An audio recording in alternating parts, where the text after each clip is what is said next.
नाम बुशरा नाज मोहम्मद वसीम, गुलशन इस्लाम Urdu high school से। मैं अभी आइडियल एजुकेशन में ज़ेर तालीम हूँ। हमारे आइडियल एजुकेशन में एप्टीट्यूड टेस्ट रखा गया था, जिसके अंदर हम लोग को क्या बनना है, कैसे करियर करना है, उसके बारे में हम लोग को बताया गया था। वो टेस्ट देते टाइम तो मैंने कुछ तैयारी नहीं करी थी, क्योंकि मुझे मालूम नहीं था। वो टेस्ट देने टाइम तो आसान लगा। फिर आज पिछले संडे को ये हुआ था, और आज संडे को हमारी काउंसलिंग हुई और हमारा इंटरव्यू लिया गया। तो उसमें मुझसे पूछा गया कि क्या बनना है, तो मैंने कहा IAS बनना है। तो मतलब वो मुझे समझाने लगे IAS बनने के लिए हमें क्या क्या करना पड़ता है, कौन सी फील्ड में जाना पड़ता है, आर्ट्स कॉमर्स साइंस क्या लेना पड़ता है, और IAS के लिए हमें कौन से सब्जेक्ट चूज़ करने पड़ते हैं।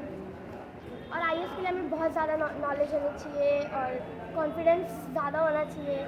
और लेकिन IAS ठीक है, उससे पहले करियर होना चाहिए, क्योंकि बच्चे का दिमाग, वो बोल रहे थे बच्चे का दिमाग डाइवर्ट हो सकता है। कभी का अगर ये नहीं हो सका तो ये हो सकता है। मेरा सबसे ज़्यादा आर्ट्स और फाइन आर्ट्स में मेरा वो ज़्यादा आया है, मुझे उसमें ज़्यादा इंटरेस्ट है। तो उन्होंने कहा कि मुझे फाइन आर्ट्स में जैसे आर्किटेक्चर होता है वो बन सकते हैं, या फिर इंटीरियर डिज़ाइनर बन सकते हैं। और मैंने कहा नहीं, मुझे IAS बनना है। और फिर उन्होंने कहा कि IAS ठीक है, लेकिन CS आप CS बनने के लिए ज़्यादा मतलब आप ज़्यादा कोशिश करें कि CS बनने के लिए, हमारा उसमें इंटरेस्ट ज़्यादा है।